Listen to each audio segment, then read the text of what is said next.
don't know if you can hear the barking, but it might come back throughout the video. I have 4 dogs, okay? And there's people working at my house today. And one dog refuses to let anyone live their lives around our house. So he's going absolutely feral today. And I apologize, and I will be murdering him. Hi, welcome back to Katie Can't Read. I'm Katie, I can read, and I woke up this morning and I was like, I'm gonna refilm my wrap-up, even though I filmed and edited and started uploading yesterday's, because it was 35 minutes long, and I was like, that's too much. So I was like, how do I fix this? So I woke up this morning and I said, speed wrap-up. So today we are doing what I'm calling a speed wrap-up. I've decided I will be implementing speed wrap-up anytime I read more than 11 books in a month. I usually read around the 10, 11, 12 range, and so that way my wrap-ups are not long. But this month I read 16 books, and if left unchecked, I tend to talk a lot. I'm a bit of a blabbermouth, one might say. So today we are going to do speed wrap-up. The rules of speed wrap-up are I have exactly 1 minute to talk about each book, and then I'm done. If I go over, I die. Just kidding, I won't die. But wouldn't that be interesting? So yes, first let's talk about a little bit of my stats, a little bit of how did I do? So I read 16 books. Wow. Weird. I'm never gonna do it again. It was really hard, and I was really just pushing myself to finish a lot of books that I already owned. So if you're like, wow, I want to subscribe to her because she reads a lot in a month, don't. I usually read about 10. I read about 6 more than usual. I read 6,167 pages. I had an average rating of 4.1, and I read 27 out of the 28 days this month because one day I was so tired of pushing myself to read so much that I took a break. Take days off, my friends. Don't make reading a chore.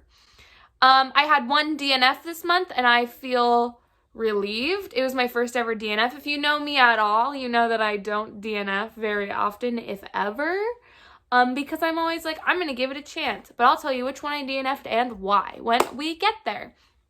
So let's talk about the 16 books I read in February, and then we'll talk a little bit about my March TBR and why there isn't one.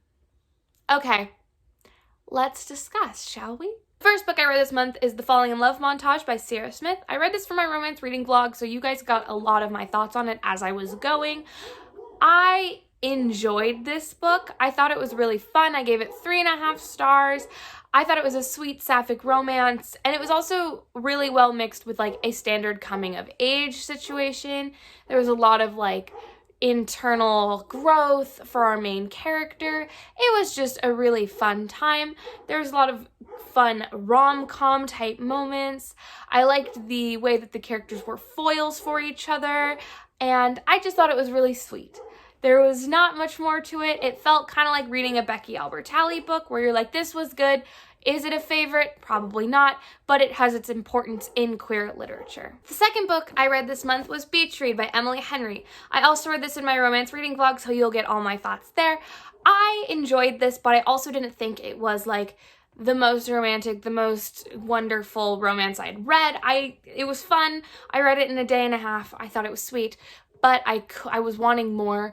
I don't love when romances slow burn so bad that they're like rushing the end. I feel like in a romance, if they slow burn for like 250 pages out of a 300-page book, then like the last 100 pages just don't have them get all the way to saying that they love each other. Like it doesn't work every time. And I feel like every time that happens, it does. So that was my complaint with this.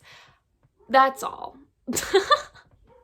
It was fine. I gave it 4 stars, so I did enjoy it, but that was my big issue. Then I read A Complicated Love Story Set in Space by Sean David Hutchinson, and this is honestly probably one of my top 3 favorite books of the month. This book I gave 5 stars. It's a new favorite. I put it on my favorites page in my journal.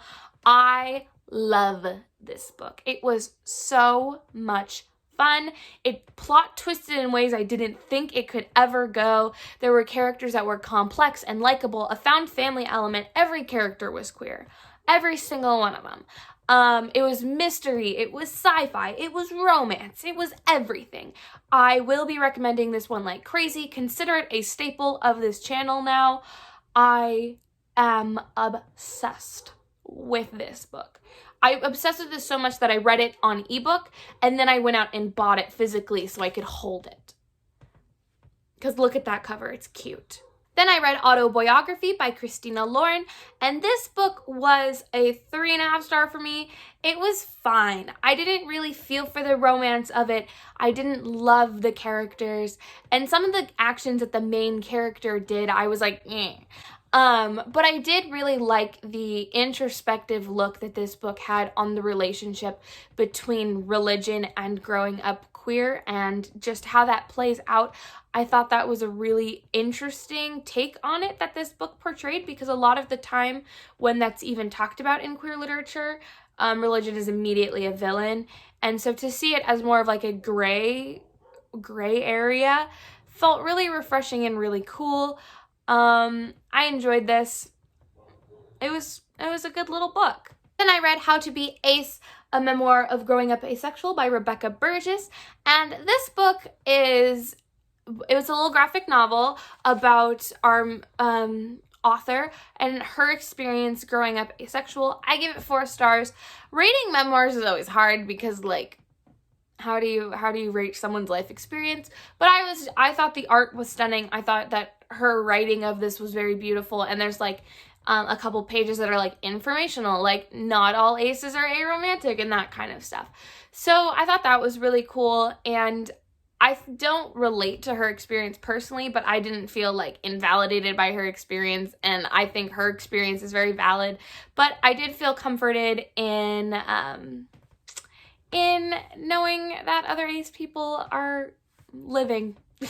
You know what I mean? You know, when you find other people who are the same as you, and that is comforting. Then I read The Prince and the Dressmaker by Jen Wong, and this is another graphic novel. I read these 2 back to back, and I really enjoyed this. I gave it 4.5 stars. The only reason it wasn't a perfect 5 stars because I thought that if there was a romance element, I'm still confused if there was. If there was that romance element, then I didn't feel like I got the closure I wanted on it, nor did I feel like it was really there. I kind of thought of this more as like a best friend type story, and I really liked the themes of unconditional friendship that it did explore. I thought it was really cool, but I also was like, where's my closure? I thought the art style was beautiful. I thought this whole thing was so lush. I wanted to live in this story. I wanted to be friends with these characters. I adored this. It was, oh my goodness. Chef's kiss. Then I read The House in the Cerulean Sea by T.J. Klune, which was my other favorite book I read this month. I gave it 5 stars. I can't stop thinking about it. I love this book. So this book follows why am I giving a summary? I haven't given a summary for any of them. Oh no, I'm wasting seconds. So this book is like hot chocolate for the soul. There are so many beautiful characters, and you know that this book is good because I hate reading about children, and yet I gave it 5 stars. I would die for this little family. This found family, everything about this made me so happy. This is a book I would recommend to my mom, to my dad, to anyone. I would give this book to anyone. I think this book will be a classic someday. And when is the Disney adaptation of it? This book needs an animated movie adaptation. DreamWorks, call me. And then I read Where Dreams Descend by Janella Angelis. I did read this and The House in the Cerulean Sea in a 24-hour readathon that I did. It flopped, but this I gave 3 stars, true neutral. I didn't like it. I didn't hate it. I was so confused that I couldn't like it, but I liked the writing enough that I couldn't hate it. So it was a 3-star book. I can't tell you what it was about. I literally don't know, so please don't ask me. I thought that the writing was lush and atmospheric, and I think that this book has its audience, but the audience was not me. It all went over my head, and I was like, am I supposed to be this confused? Is that the style of this book? I don't know. I don't know. Will I be reading the sequel that comes out? I don't know. I'll see what Mare thinks of the sequel, and then I'll decide. But I think it's shaping up to have a love triangle. I was like, where's the romance the whole time? I was like, where is it? Let them kiss. I read Get a Life, Chloe Brown by Talia Hibbert, and I gave this 4 stars. I didn't love it as much as everyone else did, and I think that just happens when I read books with a lot of hype that a lot of people love. I always end up being like, I missed the hype. But the reason I didn't really like this, I can actually boil this down to like true reasons. I thought that the spicy scenes were awkward, and I never get that awkward with a spicy scene, but like I was like uncomfy with a few of them. And I also wasn't that into Red as a character. I thought he was just like not that great. I did like Chloe. I liked her sister, so maybe I'll read the other 2 books in this little series, but I'm not sold on that. I thought it was good. I read it and I liked it, but it's not a favorite of mine. I don't know. I didn't see as much of the hype, but I still gave it 4 stars because I did like it. Then I reread Ruin and Rising for the GRISHAVERSE read-along. All the information is down below.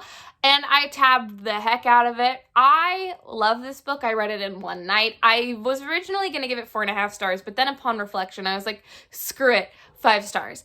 I think this is an excellent finale for a trilogy. I talked about it a lot in our live show that we did. I love this book. The plot twist at the end. Whew. And if anyone wants to talk to me about the Shadow and Bone trailer, I am 100% open for that because I can't stop thinking about it. And I love this series so much. And when I talked about this series at the end of the year when I had read it for the first time, I was like, it's fine. No, now that I've reread it, it has become a favorite series for me. I am literally going to make this series more of my personality than it already was. Then I read Circe by Madeline Miller. I loved this book. I gave it 5 out of 5 stars. I thought it was so beautifully written. Everything was lush about it. I liked it more than Song of Achilles. Kill me.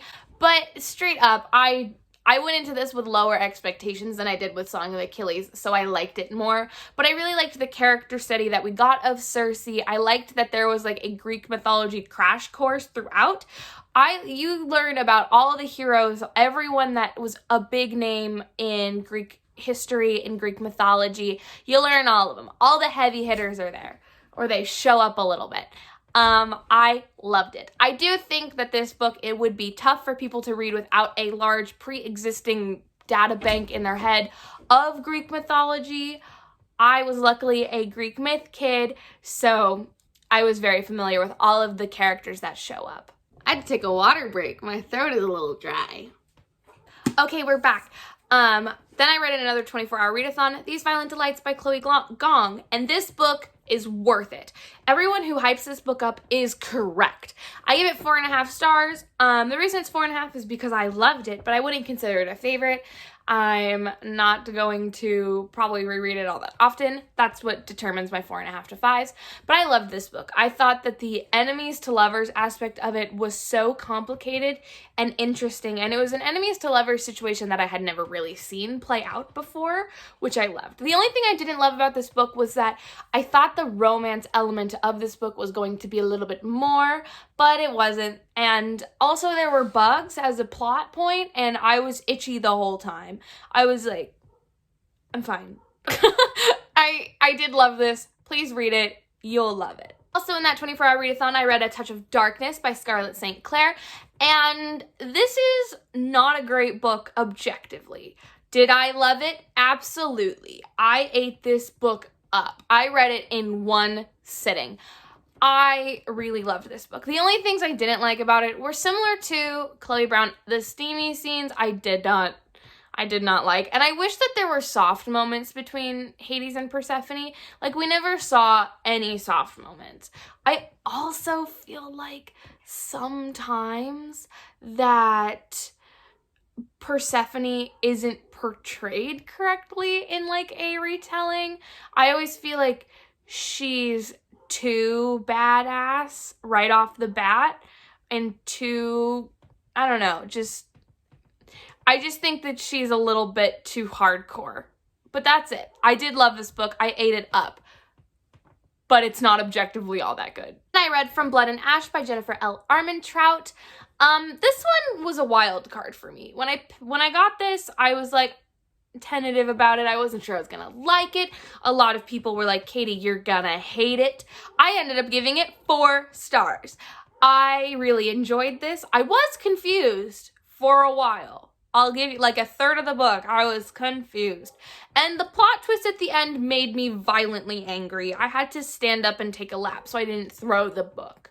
I was angry. I didn't like it. I think that I wanted to punch Hawke Flynn in the face the whole time. I was like, this is the worst kind of man. I low-key hate him. Anyway, am I going to read the sequel? Absolutely. Catch it in March.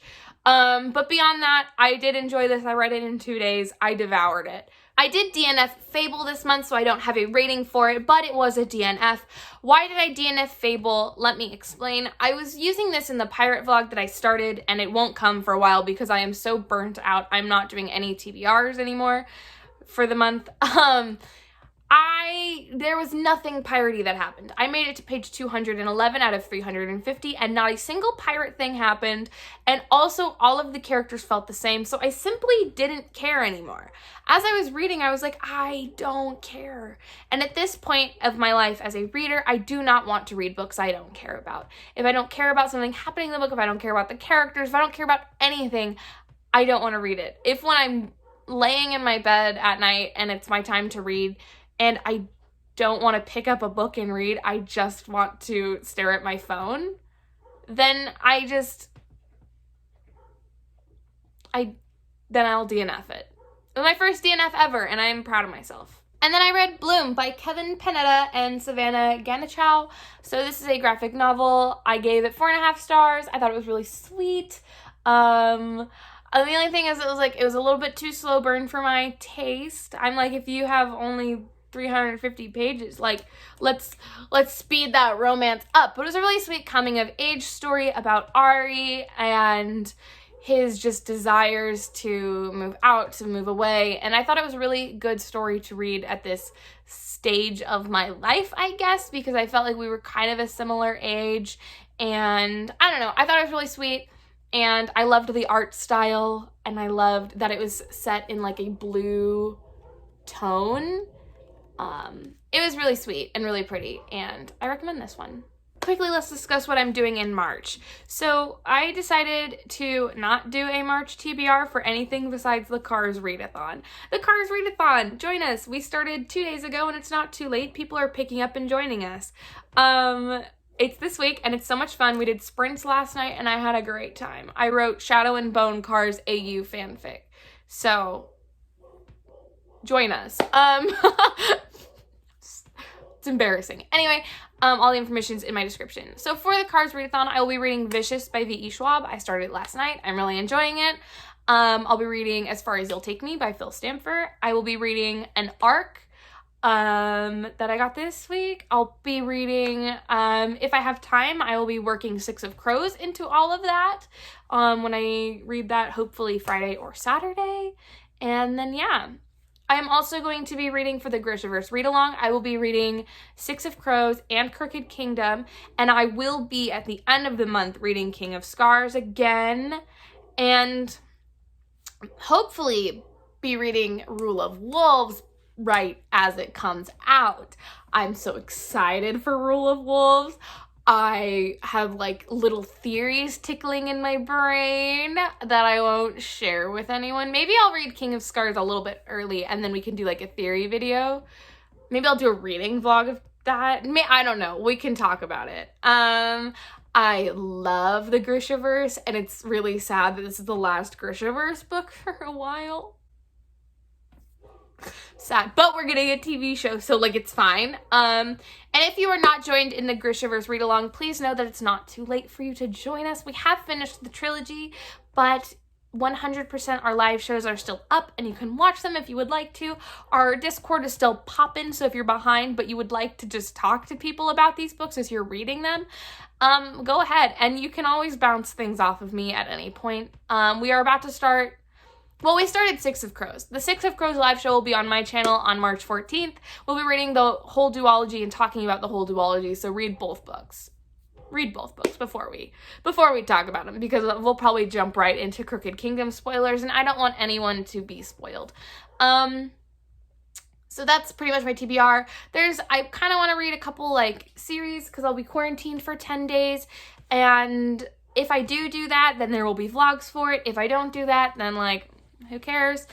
I don't know. I think for March, I'm going to not do a huge strict TBR, because in February I had a huge strict TBR, and I started to fall apart about halfway through the month, where I was like, I don't want to read these anymore. I was struggling, and so I think that I don't want to get burnt out. So next month, I am going to allow myself to do as much rereading as I want. I'm going to let myself read whatever I want and take as much time with it as possible. And I'm just going to enjoy reading next month. So if my wrap up is 6 books next month and 4 of them are Grisha novels, that's why. So that is all I have for you today. Thank you so much for watching. Please make sure to like, subscribe, drop a comment. Tell me what you feel about any of these books if you've read them.